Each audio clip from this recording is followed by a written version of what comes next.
Hello students, how are you doing? Let's discuss the impacts of fossil fuels on environment. This is the second lecture from the chapter combustion and flame.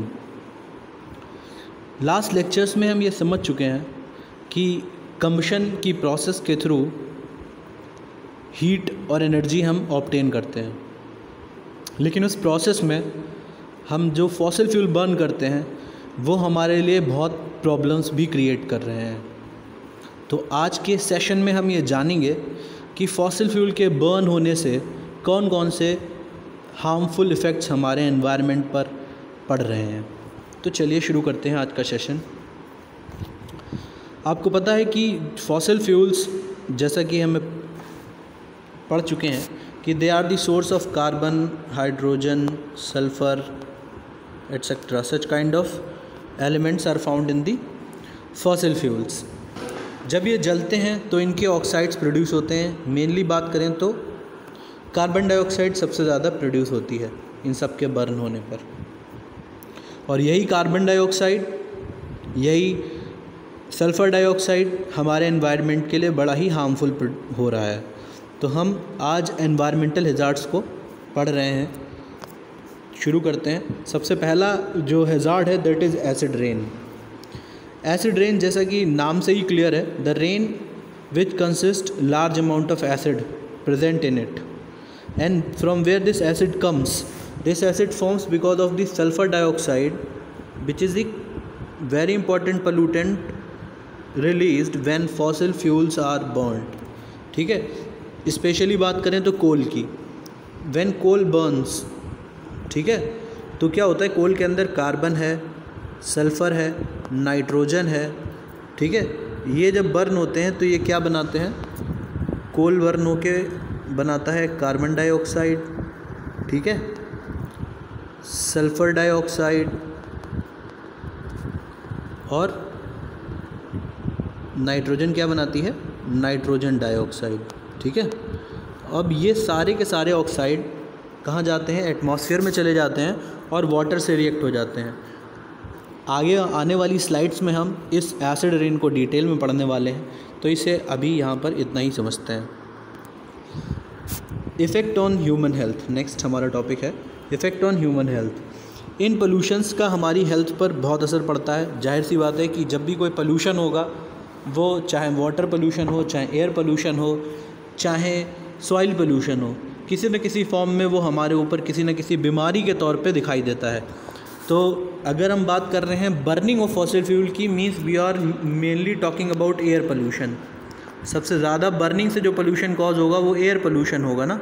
तो air pollution जो है वो क्या cause करेगा, problem in respiratory tract. Air pollution हमें सबसे ज़्यादा effect कहाँ करेगा, रेस्पिरेटरी ट्रैक्ट में करने वाला है ना, क्योंकि जो धुआं है वो सब हमारी सांस में जाता है ना। तो ये जो रेस्पिरेटरी ट्रैक्ट है, इससे रिलेटेड प्रॉब्लम्स हमें हो जाती हैं because of the burning of fossil fuels. Let's move to the next slide. Impact on aquatic life. आपको पता है कि हमारी कंट्री में ऑयल बहुत कम जगह पर एक्सट्रैक्ट होता है। मुंबई हाई जगह है, वहाँ से हम एक्सट्रैक्ट करते हैं ऑयल को, लेकिन मोस्टली ऑयल हमें क्या होता है, मंगाना पड़ता है दूसरे कंट्रीज़ से। जैसे यूएई, आपने पढ़ा है कि जो यूनाइटेड अरब एमिरेट्स है, वहाँ वो सबसे बड़ा रिजर्वायर है हमारे ऑयल का, पेट्रोलियम का। तो हम वहाँ से ऑयल मंगाते हैं शिप्स के थ्रू। जब शिप्स ट्रांसपोर्ट करते हुए उस ऑयल को लाती हैं, तो ड्यूरिंग द ट्रांसपोर्ट वो क्रूड ऑयल स्पिल, मतलब फैल जाता है, गिर जाता है, लीक हो जाता है। तो वो लीक होने की वजह से क्या होता है, वो जो ओशियन है उसकी लेयर के ऊपर एक फिल्म जैसी बना लेगा ना। ऑयल, आपको पता है कि ऑयल को अगर हम पानी में डालें तो पानी के ऊपर आ जाता है ना। इसका मतलब क्या होगा, जब वो पानी के ऊपर ये लेयर आ जाएगी तो जो लाइट है वो ना तो एंटर कर पाएगी पानी के अंदर, ना ही ऑक्सीजन एंटर कर पाएगी पानी के अंदर, जिसकी वजह से क्या होगा, जो एक्वेटिक लाइफ है वो डैमेज होने लगेगी धीरे धीरे। तो oil spoilage is the another impact of burning of fossil fuel, or you can say the transportation of the fossil fuel. In this process we are not burning fossil fuel, we are transporting the fossil fuel. तो यहाँ पर transport की वजह से ये problem create हो रही है. कोल माइनिंग, आपको पता है कि कोल माइंस जो होती हैं ये हमें ज़मीन की गहराई में जाना पड़ता है कोल को निकालने के लिए. अब वहाँ पर जब आप ज़मीन की गहराई में जाते हैं, जैसे कि आप ये वर्कर को देख रहे हो यहाँ पर, और ये कोल माइंस जो हैं वो डिग करते करते इस तरीके से कोल माइंस आपको बाहर से देखने को मिलती हैं. तो इन कोल माइंस में अंदर जाते हैं जब, तो आपको पता है ऑक्सीजन का अमाउंट कम होता चला जाता है. अब उस कम ऑक्सीजन में हमें हाइपोक्सिया हो सकती है, मतलब हमें सांस की कमी, ऑक्सीजन की कमी हो सकती है, हमारा बीपी हाई लो हो सकता है, हमें प्रॉब्लम हो सकती है ना. तो कोल माइनिंग हमारे लिए एक हेल्थ हैज़ार्ड है. इसके अंदर जाने में हमें हेल्थ रिलेटेड प्रॉब्लम हो सकती हैं. डस्ट उड़ती रहती है कोल की, जो हमारे रेस्पिरेटरी ट्रैक्ट में जाएगी और हमारे रेस्पिरेटरी ट्रैक्ट को इरिटेट करेगी, उसे प्रॉब्लम क्रिएट कर सकती है, कार्डियक डिजीज़ क्रिएट कर सकती है. तो कोल माइनिंग भी क्या होती है, एक डेंजरस टास्क है ना, जो कैरी करता है सीरियस हेल्थ हैज़ार्ड्स. क्लियर है. एक तो इसे हम क्या कह सकते हैं, कोल माइनिंग जो होती है इसमें ऑक्यूपेशनल हैज़ार्ड है, ऑक्यूपेशनल हैज़ार्ड, मतलब कि इस काम को करने में हमें कुछ बीमारियां ज़रूर मिलने वाली हैं, मिलेंगी ना. हर ऑक्यूपेशन का अपना कोई हैज़ार्ड होता है. जैसे कि जो वेल्डिंग का काम करते हैं, यानी लोहे को जुड़ाई करते हैं, इलेक्ट्रिसिटी या गैस वाले बिल्डिंग्स है, उनकी आँखों में प्रॉब्लम हो जाती है क्योंकि वो लगातार बहुत ही ब्राइट लाइट को देखते हैं, होती है ना, आँखों में प्रॉब्लम हो सकती है. अब अगर आप कोल माइन में काम कर रहे हैं तो आपके रेस्पिरेटरी ट्रैक्ट में प्रॉब्लम हो सकती है, क्योंकि आप लगातार कहाँ पे जा रहे हैं, कोल डस्ट जहाँ पर है, छोटे छोटे कोल के पार्टिकल होंगे, तो आपको रेस्पिरेटरी प्रॉब्लम होगी. यानी वो बीमारियाँ जो हमारे ऑक्यूपेशन की वजह से हमें होती हैं, they are known as occupational hazards, means diseases या risk of job, diseases caused due to certain job. ठीक है, किसी पर्टिकुलर जॉब की वजह से हमें जो बीमारियां हो जाती हैं, they are known as occupational hazard. आगे बढ़ते हैं. अब हम बात करेंगे एसिड रेन की डिटेल में. ठीक है, तो the rain that is more acidic then normal. देखो जनरली जो हमारी रेन होती है, आपको पता है सबसे प्योरेस्ट फॉर्म ऑफ वाटर होती है ना, यानी उसकी pH very near to the 7 होती है. अगर किसी भी सब्सटेंस की pH 7 से कम है तो वो क्या कहलाता है, एसिड. ठीक है, और किसी की pH 7 से ज़्यादा है तो वो क्या कहलाते हैं, बेस. ठीक है, यानी कि जब हमारी बरसात की pH कैसी हो जाती है, बिलो 7, तो वो कैसी हो जाती है, एसिडिक हो जाती है. pH मतलब power of hydrogen, pH means power of hydrogen. तो ये रेन एसिडिक कैसे हो जाती है, तो उसका रीज़न क्या होता है, जब हम फॉसिल फ्यूल बर्न करते हैं तो उससे जो ऑक्साइड्स प्रोड्यूस होते हैं, जैसे सल्फ़र डाइऑक्साइड, नाइट्रोजन ऑक्साइड, ये जब वाटर से रिएक्ट करते हैं तो ये एसिड्स बना लेते हैं. ठीक है, और यही एसिड जब ज़मीन पे गिरता है तो ये डिफरेंट काइंड की प्रॉब्लम्स क्रिएट करता है, हमारी लाइफ साइकिल को अफेक्ट कर सकता है. ठीक है, जैसा कि यहाँ लिखा हुआ है, acid rain spread and damage involves weather, chemistry, soil and the life cycle of plant and animal. Chemistry का मतलब यहाँ पे केमिस्ट्री सब्जेक्ट से नहीं है, बल्कि chemistry of the plants and animals है. मतलब कि आपकी बॉडी में एसिड रेन आ जाएगी तो आपकी बॉडी की स्किन को प्रॉब्लम करेगी ना, स्किन को हार्म करेगी, तो आपकी स्किन की केमिस्ट्री चेंज हो जाएगी. किसी पत्थर के ऊपर गिरेगी तो पत्थर के साथ वो कुछ ना कुछ केमिकल फॉर्मेशन करेगी. पत्थरों में जब एसिड रेन गिरती है तो उसे मार्बल कैंसर कहते हैं. मार्बल कैंसर हो जाता है, मतलब उसमें पाउडर जैसा फॉर्म होने लगता है. ठीक है, मार्बल कैंसर हो जाता है. तो यही केमिस्ट्री ऑफ द मटेरियल कहलाती है. ठीक है, और मार्बल कैंसर को आप अपने बुक की last chapter pollution of air and water chapter में पढ़ने वाले हो. कॉजेज ऑफ एसिड रेन की बात करें तो जैसा कि वेरी क्लियर कि burning of coal, oil, natural gas in power stations give off sulphur dioxide. जब पावर स्टेशंस में हम कोल, ऑयल या नेचुरल गैस को बर्न करते हैं तो जो धुआं निकलता है, जैसा कि आप यहाँ देख पा रहे हो, ये धुआं it is rich in sulphur dioxide. Okay, second reason, burning of petrol, and oil in vehicles, it produces nitrogen dioxide. It produces nitrogen dioxide. तो ये जो सल्फ़र और नाइट्रोजन है, जैसा कि आप यहाँ देख रहे हो, सल्फ़र जब वाटर के साथ रिएक्ट करता है, सल्फ़र का जो ऑक्साइड है ये वाटर के साथ रिएक्ट करता है तो क्या बनाता है? Sulphuric acid. क्या बनाता है? Sulphuric acid. और जब नाइट्रोजन डाइऑक्साइड वाटर से रिएक्ट करता है तो नाइट्रिक एसिड बनाता है। क्या बनाता है? नाइट्रिक एसिड और नाइट्रस एसिड। नाइट्रस, ये क्या लिखा हुआ है? Nitrous acid. ठीक है, ऐसे ही ये सल्फ्यूरिक भी बनता है और कभी कभी H2SO3 सल्फ्यूरस एसिड भी बनता है। ठीक है, H2SO3 जिसे हम क्या कहते हैं? Sulphurous acid. ठीक है, अब आपको पता है HNO3 यानी कि नाइट्रिक एसिड और सल्फ्यूरिक एसिड ये दोनों ही स्ट्रॉन्ग एसिड्स हैं, यानी इतने स्ट्रॉन्ग कि अगर हम इन्हें अपने हाथ पर धोखे से भी ला दें या हमारे हाथ पर गिर जाएं तो ये क्या करेंगे? सीवियर डैमेज कॉज करेंगे ना। लेकिन ये जब पानी में मिक्स हो जाते हैं तो कह सकते हो ना ये थोड़े से डाइल्यूट हो जाते हैं। थोड़े से क्या, बहुत बड़े अमाउंट ऑफ वाटर में ये जुड़े हुए होते हैं तो ये डाइल्यूट एसिड होता है जो कि गिरता है तो हमें वैसा नुकसान नहीं करेगा जैसा कंसनट्रेटेड सल्फ्यूरिक एसिड या कंसनट्रेटेड नाइट्रिक एसिड करता। लेकिन ये डाइल्यूट होने के बाद भी इनका नेचर नहीं बदलता, ये कोरोजन तो करेंगे ना। तो ये कोरोजन अब हम आगे वाला पढ़ेंगे अगले वाले आने वाली स्लाइड्स में कि ये जो एसिड्स हैं ये क्या क्या कोरोजन कॉज करते हैं। ठीक है, अब जैसे आपने ये तो देख लिया कि सल्फ़र और नाइट्रोजन के जो ऑक्साइड होते हैं वो क्या क्या बनाते हैं। तो ऐसे ही अगर हम कार्बन को बर्न करें तो क्या बनता है? Carbon dioxide.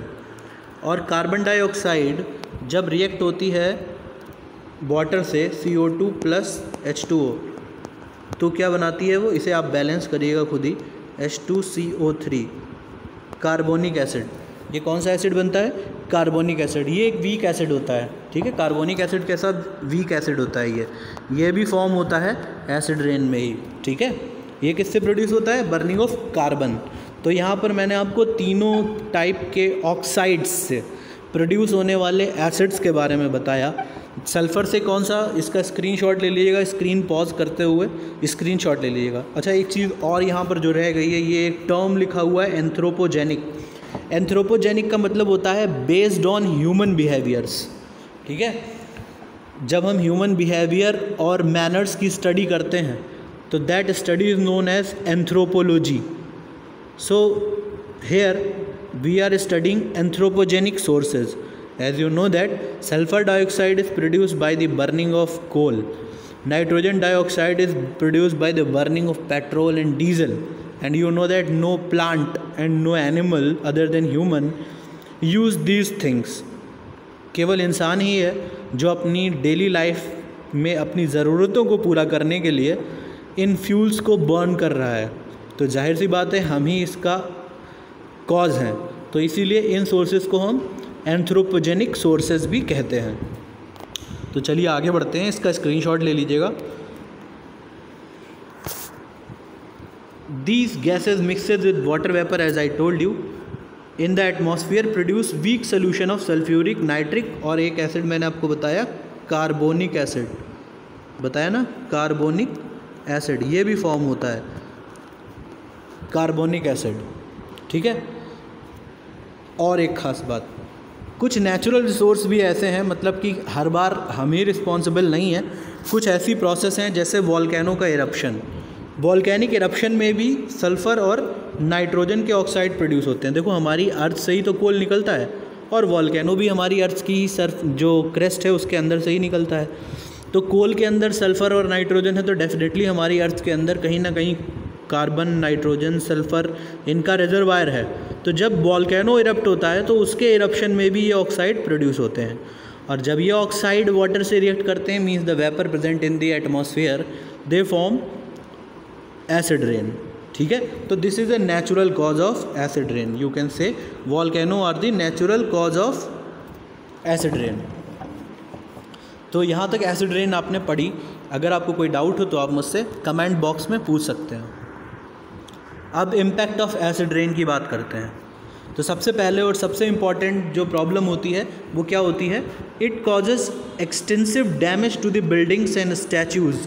ये बिल्डिंग के ऊपर जब होती है तो उसके ऊपर जो मार्बल होता है उसको कोरोड कर देती है, जैसे सीमेंट है, पेंट है, उसे हार्म करेगी। और इस प्रॉब्लम को क्या कहते हैं? Marble cancer. क्या कहते हैं?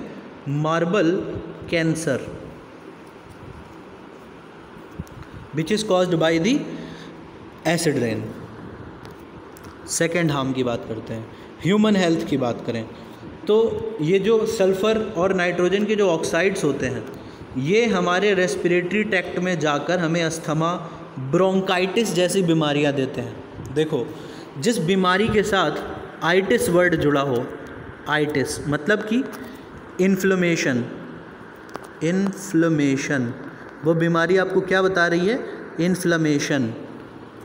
ये ION का N मैं यहाँ लिखे दे रहा हूँ, इन्फ्लेमेशन बता रही है, ठीक है। तो आइटिस मतलब इन्फ्लेमेशन, काहे का?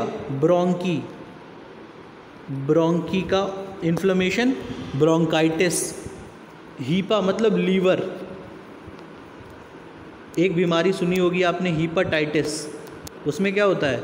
हेपेटाइटिस में हीपा मतलब लीवर, लीवर में स्वेलिंग आ जाती है। डर्मेटाइटिस, डर्मा मतलब स्किन, आइटिस मतलब इन्फेक्शन हो जाना, स्वेलिंग आ जाना, इन्फ्लेमेशन हो जाना। तो जहाँ कहीं पे भी आपको आइटिस वर्ड मिले इसका मतलब वो इन्फ्लेमेशन, स्वेलिंग, इन्फेक्शन, इन चीज़ों को बता रहा है, ठीक है। Tiny particles causes difficulty in the breathing which lead to the permanent lung damage.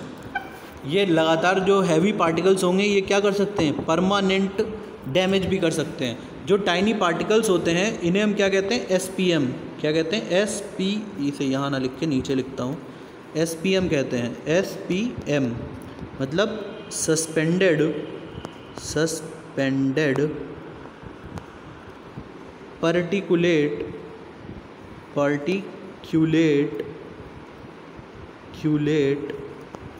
Matter, this is CU, okay, CU particulate matter मैं यहाँ पे लिखे दे रहा हूँ, ये यहाँ पर पार्टिकुलेट मैटर SPM।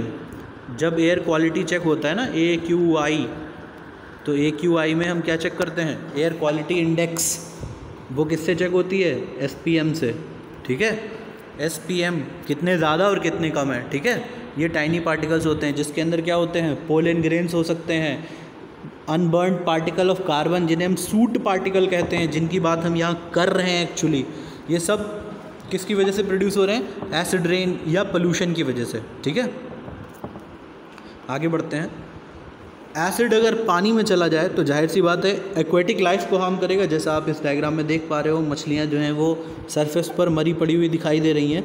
ये क्यों हुआ? क्योंकि पानी की जो एसिडिटी थी वो एकदम से बढ़ गई। अब आपको पता है कि जो फिशेज़ होती हैं ये ऑक्सीजन डिफ्यूज़न की प्रोसेस के थ्रू लेती हैं, मतलब गिल्स के थ्रू पानी को पास कराती हैं और उससे ऑक्सीजन को डिफ्यूज़ करा लेती हैं। अब अगर वो पानी एसिडिक होगा तो उनके लिए जानलेवा हो जाएगा ना, और उसके प्लांट्स के लिए भी हार्मफुल हो जाएगा, जो कि हमारी पॉन्ड में या लेक में होते हैं। ट्रीज़ एंड सॉइल्स की बात करें, एसिड रेन जो होता है, acid rain dissolve all the nutrients and useful minerals for trees to grow. अब एसिड रेन क्या करती है? ये जो प्लांट और न्यूट्रिएंट, जो प्लांट न्यूट्रिएंट ले रहा होता है उन सबको क्या कर लेता है? डिज़ोल्व कर लेता है, मिक्स कर लेता है, प्लांट को मिलने ही नहीं देता। इसकी वजह से क्या होता है? प्लांट में मेल न्यूट्रिशन हो जाता है, न्यूट्रिशन की कमी, मेल न्यूट्रिशन, ठीक है। मेल न्यूट्रिशन हो जाएगा क्योंकि वो सब डिज़ोल्व कर लेगा अपने अंदर, जिसकी वजह से क्या होगी? फोटोसिंथेसिस कम हो जाएगी, क्योंकि फोटोसिंथेसिस में ही तो सारा का सारा मिनरल हम यूज़ करते हैं। नई रिसर्च के अकॉर्डिंग हमने क्या जाना है? मॉडर्न रिसर्च के according acid rain leches potassium, calcium, magnesium, leaching कर देता है। लीचिंग करने का मतलब आप एक तरीके से सिंपल कह दो कि कंटामिनेट कर देता है, उसे एसिडिफाई कर देता है, ठीक है, जिसकी वजह से वो नॉन यूजेबल हो जाते हैं प्लांट्स के लिए, ठीक है। Acid activate aluminium from the soil which leach into water and fish dies. अब जो सॉइल के अंदर एल्यूमिनियम होती है वो एल्यूमिनियम एसिड क्या करता है? एक्टिवेट कर देता है। आपको पता है कि aluminium is a reactive metal when it reacts with acid, dilute acid, like H2SO4, it will form Al2SO4 whole thrice, means aluminium sulfate, which is a poisonous substance. ये क्या होती है? एल्यूमिनियम सल्फेट, जैसे सल्फास होती है उसी तरीके का एक पॉइजनस सब्सटेंस होता है ये बन जाएगा ना, और ये जब पानी में जाएगा तो क्या होगा? मछलियाँ, प्लांट्स, उनकी डेथ हो जाएगी ना। इसका भी आप स्क्रीनशॉट ले सकते हैं। Solution of acid rain. Acid rain का सोल्यूशन कैसे है? तो सबसे पहले तो हमें जो धुआं प्रोड्यूस होता है उसको कंट्रोल करना है, तो इसके लिए स्क्रबर्स लगाए जाते हैं। स्क्रबर फोम की तरह होते हैं जो क्या करते हैं, जो हैवी SPM पार्टिकल्स, जो हैवी पार्टिकल्स होते हैं उन्हें वो क्या करता है? रोक लेता है, बाहर नहीं जाने देता, जिसकी वजह से साफ़ सफ़ेद धुआं बाहर निकलता है। आपने देखा होगा जब हमारी गाड़ी की सर्विस करवाने में हमसे लेट हो जाता है तो धीरे धीरे गाड़ी का धुआं डार्क होने लगता है। जब गाड़ी की सर्विस होती है, नई गाड़ी होती है, बिल्कुल इंजन अच्छा सा साफ़ होता है तो उससे सफ़ेद धुआं निकलता है। लेकिन धीरे धीरे जब गाड़ी चलती रहती है, उस गाड़ी के पिस्टन में कंबशन होता है डीजल का, पेट्रोल का, तो उससे क्या होता है? उस इंजन में कार्बन इकट्ठा होने लगती है, और वही कार्बन डर्ट के फॉर्म में, काले काले धुएं के फॉर्म में बाहर निकलती है ना। तो उसको कंट्रोल करने के लिए क्या होता है? हमारी गाड़ी में एक फ़िल्टर लगा होता है जो उन डस्ट पार्टिकल को रोक के रखता है, ठीक है, जिसे स्क्रबर कहते हैं। Cars can be fitted with special converted which remove dangerous chemicals. Car के अंदर ऐसे कन्वर्टर्स होने चाहिए जो ज़्यादा पोल्यूशन ना क्रिएट करें। आपने देखा था कि अभी कंपनियों में BS4 मॉडल का इंजन जो था वो फेल कर दिया गया क्योंकि वो ज़्यादा पोल्यूशन कॉज कर रहा था ना। गाड़ियों के मॉडल होते हैं BS4, BS5, तो गाड़ी का इंजन पोल्यूशन कॉज कर रहा था। जो हमारे नॉर्म्स हैं एनवायरनमेंट के लिए वो उनको फुलफ़िल नहीं कर रहा था, तो गाड़ियाँ जो थी बहुत सस्ते दामों में बेची गई। आपको याद होगा पिछले साल अप्रैल के टाइम पर गाड़ियाँ एकदम से बहुत सस्ती हो गई थी। क्यों? क्योंकि जो BS4 इंजन था वो गवर्नमेंट ने उसे क्या कर दिया था? उसे बैन कर दिया था, या कह सकते हो यूजेबल नहीं कहा था, क्योंकि वो जो नॉर्म्स होते हैं पोल्यूशन के लिए, मतलब रिक्वायर्ड कितना धुआं, कितना उसके अंदर केमिकल मिक्स होने चाहिए, उन चीज़ों के जो पैरामीटर्स थे उनको वो फॉलो नहीं कर पा रहा था, इसीलिए उसे हटाया गया। तो सभी कंपनियों ने BS4 इंजन की गाड़ियाँ जो थीं वो सस्ते दामों में भी बेची। अगली बात, government need to spend more money on pollution control. अब गवर्नमेंट को पोल्यूशन कंट्रोल पे ज़्यादा खर्चा करना पड़ेगा। मीन्स जगह जगह पर फ़िल्टर चेकर लगाने होंगे कि यहाँ ज़्यादा पोल्यूशन हो रहा है या नहीं हो रहा है, AQI चेक करने के लिए, ठीक है। AQI चेक करने के लिए अलग अलग जगह पे इन्हें लगाया जाता है।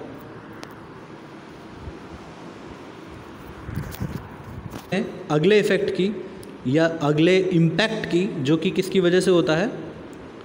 पोल्यूशन की वजह से होता है। लेकिन ये ग्रीन हाउस इफ़ेक्ट केवल हार्मफुल ही नहीं होता। जब हमारी अर्थ बनी तो शुरुआत में जो कार्बन प्रोड्यूस हुई, जो गैसेस प्रोड्यूस हुई, उन्होंने एक ब्लैंकेट बनाया, जिस ब्लैंकेट की वजह से सन की हीट जो अर्थ के अंदर आती थी वो बाहर नहीं निकल पाती थी, अंदर ही ट्रैप हो जाती थी, जिसकी वजह से अर्थ क्या होती थी? हर वक्त गर्म रह सकती थी। जनरली आपने मून के बारे में देखा होगा। मून क्या है? मून में दिन में जब तक उसके ऊपर सन होता है, रोशनी पड़ती है, मून पर दिन रहता है, तो वहाँ पर बहुत तेज़ टेम्परेचर होता है, बहुत हाई टेम्परेचर होता है। और जब मून पर रात होती है, मतलब अंधेरा हो जाता है, तो वहाँ बहुत कोल्ड टेम्परेचर हो जाता है। तो लाइफ पॉसिबल नहीं है मून पर। लेकिन अर्थ पर कैसे पॉसिबल है? क्योंकि दिन में जब सनलाइट पड़ती है अर्थ पर तो दिन में तो अर्थ गर्म हो जाएगी, लेकिन रात में अर्थ क्यों गर्म रहती है? क्यों? क्योंकि जो हीट अर्थ की है वो अर्थ से बाहर एस्केप नहीं हो पाती, ठीक है, जिस वजह से अर्थ गर्म बनी रहती है, ठीक है। And this effect is known as greenhouse effect. This natural trapping of heat, ठीक है, natural trapping of heat, natural trapping of sun heat is known as greenhouse effect, ठीक है। ग्रीन हाउस इफेक्ट क्या होता है? सन की heat का trap हो जाना अर्थ के एटमॉस्फेयर में, that is known as natural greenhouse effect. यहाँ तक तो कोई बात नहीं है, अच्छी बात है। ये जो लाइंस लिखी हुई इनको भी पढ़ लेते हैं। The greenhouse effect, in turn, that describe how natural gases in the earth atmosphere reduces the amount of heat escaping from the earth into the atmosphere. यानी जो एटमॉस्फेयर बना है उसकी वजह से अर्थ ने जो हीट गेन की है उसको वो पूरा नहीं जाने देता, बल्कि कुछ अमाउंट अपने अंदर बचा के भी रख लेता है। तो जो हीट को वो ट्रैप कर रहा है that is known as greenhouse effect. ठीक है, यानी जब सन की हीट अर्थ पे आएगी तो कुछ हीट तो रिफ्लेक्ट हो जाएगी और कुछ अंदर ही रुक जाएगी। तो वो जो रुक गई है this is because of the green house effect. यही वो इफ़ेक्ट था जिसकी वजह से अर्थ पर जीवन बन पाया। अगर ये इफ़ेक्ट अर्थ पर ना होता तो अर्थ पर जीवन भी नहीं बन पाता। चांद की तरह, मून की तरह ही हमारी अर्थ की कंडीशंस रहती। क्लियर है सभी को? अब ग्रीन हाउस इफेक्ट जैसा कि मैंने आपको बताया है, प्रॉब्लम क्रिएट कहाँ से हुई? जब हम एंटर करें, जब हमने पोल्यूशन करना शुरू किया, ये हमने स्मोक प्रोड्यूस करना शुरू किया, तो स्मोक से ग्रीन हाउस गैसेस प्रोड्यूस हुई। Carbon dioxide, nitrogen dioxide, chlorofluorocarbons, ये जब प्रोड्यूस हुई, इन्होंने क्या किया? इन्होंने भी हीट को, ये सारी की सारी गैसेस जो हैं, ये मैं हटा रहा हूँ यहाँ पर से, ये सारी की सारी गैसेस जो हैं वो यहाँ पर इकट्ठा हो गई। अब क्या हुआ? इन ग्रीन हाउस गैसेस ने, ग्रीन हाउस गैसेस, इन्होंने क्या किया? जो हीट बाहर निकल जाती है उसे भी नहीं निकलने देते हैं। ये जो हीट हमारी रिफ्लेक्ट हो जाती है बाहर, ये उसे रिफ्लेक्ट भी नहीं होने देते। तो कुछ हीट तो हम प्रोड्यूस कर रहे हैं और लगातार सन अपनी हीट तो दे ही रहा है। तो इस वजह से क्या हो रहा है? हमारी अर्थ एक प्रेशर कुकर की तरह बन गई है, जिसके अंदर प्रेशर क्या हो रहा है? मतलब हीट जो है, टेम्परेचर जो है वो बढ़ता ही जा रहा है, बढ़ता जा रहा है ना। तो ग्रीन हाउस इफेक्ट क्या हो रहा है? आर्टिफिशियली जनरेट हो रहा है। अब पहले कैसे हो रहा था? केवल कार्बन डाइऑक्साइड की वजह से, लेकिन अब ग्रीन हाउस गैस भी आ गई हैं, जिन्होंने क्या कर दिया है? एक ब्लैंकेट बना लिया है। इस ब्लैंकेट की वजह से जो अर्थ की हीट है वो अंदर ही रुक जा रही है, जो तो अच्छी बात थी, लेकिन कुछ हीट बाहर भी तो निकलनी चाहिए। क्योंकि जैसे आपने देखा हुआ है, एक कमरे में गर्मी के दिनों में एक छोटा कमरा हो, उसमें एक लोग बैठा हो, फिर धीरे धीरे वहाँ 10-15 लोग इकट्ठा हो जाएं तो क्या होता है? गर्मी लगने लगती है। या आप कभी बैंक में गए हो तो आपने देखा होगा बैंक में एसी लगी होती है और जब बहुत भीड़ होती है तो वहाँ गर्मी लगने लगती है, होती है ना। यानी कि increasing population produces lots of thermal heat from their body. और हम तो केवल बॉडी से हीट नहीं प्रोड्यूस कर रहे हैं, बल्कि हम बहुत सारे ऐसे डिवाइसेस यूज़ कर रहे हैं जो क्या कर रहे हैं? हीट प्रोड्यूस कर रहे हैं, ऐसी गैसेस को प्रोड्यूस कर रहे हैं जो अर्थ की हीट को बाहर ही नहीं जाने देगी। तो क्या होगा? अर्थ का टेम्परेचर साल दर साल बढ़ता ही चला जाएगा और एक वक्त ऐसा आएगा कि अर्थ पर इतना टेम्परेचर हो जाएगा कि नीचे का सर्वाइवल रहना मुश्किल हो जाएगा हमारे लिए। आप देख भी रहे होगे साल दर साल हमारा अर्थ पर टेम्परेचर जो है बढ़ता ही जा रहा है। कभी नॉर्मल टेम्परेचर 30 डिग्री रहा करता था, आज मैक्सिमम नॉर्मल टेम्परेचर कितना रहता है? 36 से 40 डिग्री तक। तो आने वाले 10 सालों में हम ये भी कह सकते हैं कि हो सकता है वो 45 to 50 तक भी पहुंच जाए गर्मी के दिनों में। तो ये इफ़ेक्ट अब ये क्या कर रहा है? अब हमारी अर्थ का एटमॉस्फेयर क्या कर रहा है? गर्म कर रहा है, ग्लोबली वार्म कर रहा है। ठीक है, तो ग्रीन हाउस इफेक्ट को हमने ग्रीन हाउस ही इफेक्ट ही क्यों कहा? तो ये पहले तो ये ग्रीन हाउस गैसेस के बारे में जान लो, कौन कौन सी गैसेस ग्रीन हाउस गैसेस होती हैं। तो कार्बन डाइऑक्साइड जो कहाँ से मिलती हैं? फॉसिल फ्यूल्स के बर्निंग से और लकड़ी की बर्निंग से मिलती है। नाइट्रोजन डाइऑक्साइड फर्टिलाइज़र से और डिकम्पोजिशन ऑफ एनिमल वेस्ट, इससे प्रोड्यूस होती है। मीथेन, सेडिमेंट्स जो होते हैं, नेचुरल सेडिमेंट्स होते हैं, यानी कि कह सकते हो ना, आपने सेडिमेंट्री रॉक्स पढ़ी हैं, तो ऐसे ही जब कहीं पर मिनरल सेडिमेंट होने लगते हैं तो वहाँ पे मीथेन प्रोड्यूस होने लगती है। स्वाम्प्स, स्वाम्प मतलब दलदल वाली जगह जहाँ मीथेन प्रोड्यूस होती है। लैंडफिल्स, लैंडफिल मतलब लो लेइंग एरिया, जहाँ पर हम लोग क्या करते हैं? शहर का सारा कूड़ा डालते हैं, तो वहाँ कूड़े के डिकम्पोजिशन की वजह से मीथेन प्रोड्यूस होने लगती है।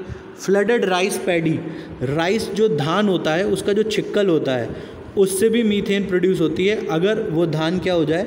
पानी में डूब जाए। क्लोरोफ्लोरोकार्बन, ये सर ज़रूर इम्पॉर्टेंट याद रखिएगा। Freon, it is a very important pollutant जिसे हम क्लोरोफ्लोरोकार्बन कहते हैं। इसका फार्मूला होता है CF2Cl2। ठीक है, क्लोरोफ्लोरोकार्बन ये जो फ्रेऑन है, ठीक है, ये हमारे रेफ्रिजरेंट होते हैं, यानी कि वो डिवाइसेस जो कूलिंग में हेल्प करते हैं, उनसे निकलती है। अगला है हेलोन्स, मतलब halocarbons. Halo means halogens, halo means halogens, halogen मतलब हेलो मीन्स सी और जेन मीन्स जेनरेटेड। तो सी से कौन जनरेट हुए हैं? हमारे क्लोरीन, फ्लोरीन और आयोडीन। ठीक है, क्लोरीन, फ्लोरीन और आयोडीन, ये जो हैं ये हमारे हैलोजेंस कहलाते हैं, क्योंकि ये सब हमें कहाँ से मिलते हैं? समुद्र से मिलते हैं, ओशियन से मिलते हैं, इसीलिए हम इन्हें हैलोजेंस कहते हैं। तो जब ये हैलोजन कार्बन के साथ रिएक्ट करते हैं तो इन्हें हम हेलो कार्बन्स कहते हैं। ठीक है, तब हम इन्हें क्या कहते हैं? Hello carbons. वाटर वेपर, ये भी क्या होता है? ग्रीन हाउस इफेक्ट को कॉज करने में हेल्प करता है। अब ये ग्रीन हाउस क्यों कहते हैं? जैसे हमने कहा कि ग्रीन हाउस जो गैसेस हैं उन्होंने एक ब्लैंकेट बना लिया है चारों तरफ अर्थ के, तो ऐसे ही हम अपनी अर्थ पर एक नेचुरली ग्रीन हाउस बनाते हैं प्लांट्स के लिए, जिसमें हम amount of water, amount of heat, amount of air provided to the plant can be controlled. जैसा कि आप इस डायग्राम में देख पा रहे हो, एक बहुत बड़ा सा चैम्बर बना हुआ है जिसके अंदर हमने प्लांट लगाए हुए हैं। इसमें ऊपर शीशे के पैन्स लगे हुए हैं। इन पैन को खोल करके बंद करके हम अमाउंट ऑफ हीट को कंट्रोल करते हैं आने वाली। जब बरसात होती है तो इसे थोड़ा सा ओपन कर दिया जाता है ताकि थोड़ा पानी अंदर पहुँचे, बहुत ज़्यादा ना पानी पहुँच सके। तो ये क्या होता है? Controlled environment which allow plant for growth.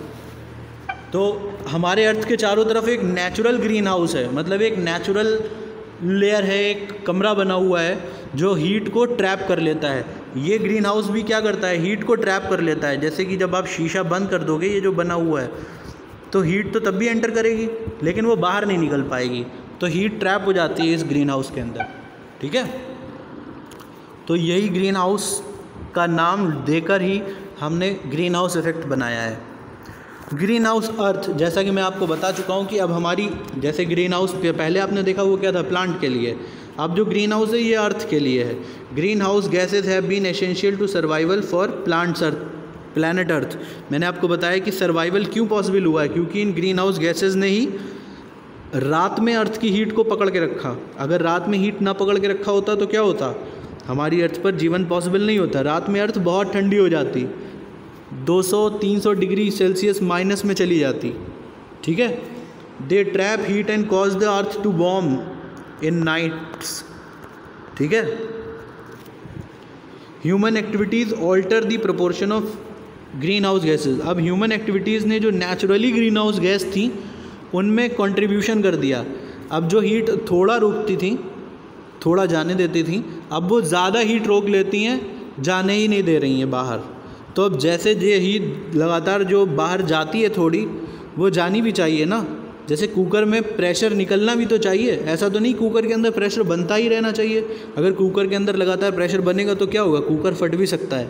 तो अर्थ की हीट बाहर भी निकलनी चाहिए। ऐसा नहीं है कि ऐसा ब्लैंकेट बन जाए जो अर्थ की हीट को बाहर ही ना जाने दे।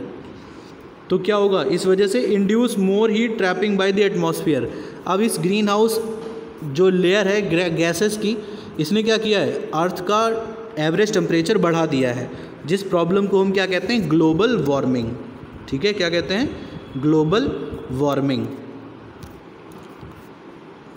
तो ग्लोबल वार्मिंग क्या है? Gradual increase in average temperature of earth atmosphere and it's ocean. The average temperature of earth has Ryzen between 0.4 to 0.8 degree Celsius over past 100 years. अगर हम पिछले 100 सालों की बात करें तो इस green house gas, green house emission की वजह से 0 से 4 या 0 से 0.8 यानी एज एन एवरेज कह सकते हैं कि 1 डिग्री सेल्सियस एवरेज टेम्परेचर अर्थ का बढ़ गया है। मतलब अर्थ को 1 डिग्री ज़्यादा टेम्परेचर मिल रहा है। ठीक है, global warming research have recently predicted that average global temperature could increase between 1.4 to 5.8 degree Celsius by year 21,000 means 2100 जब सेंचुरी स्टार्ट होगी हमारी, उस वक्त तक अर्थ का एवरेज टेम्परेचर 5.8 डिग्री सेल्सियस तक बढ़ चुका होगा। यानी कि हम ये भी कह सकते हैं कि हम जो आज एवरेज टेम्परेचर दिन में देखते हैं 50 डिग्री सेल्सियस कहीं पहुंचता है, 48, 45, हो सकता है ये 50 to 60 डिग्री सेल्सियस क्रॉस कर जाए, ठीक है। और हमसे तो इतनी हीट नहीं बर्दाश्त होती, तो इतनी ज़्यादा हीट जो कि बढ़ के प्रोड्यूस होगी वो कैसे बर्दाश्त करेंगे। तो ये ग्रीन हाउस इफ़ेक्ट का एक कॉन्सिक्वेंस है, ठीक है, जिसको अब हम अगले लेक्चर में डिस्कस करेंगे। आज के लेक्चर को ग्लोबल वार्मिंग तक ही रखते हैं। अगर आपको ग्लोबल वार्मिंग तक कोई डाउट हो तो आप कमेंट बॉक्स में पूछ सकते हैं। Thank you for the listening today's session.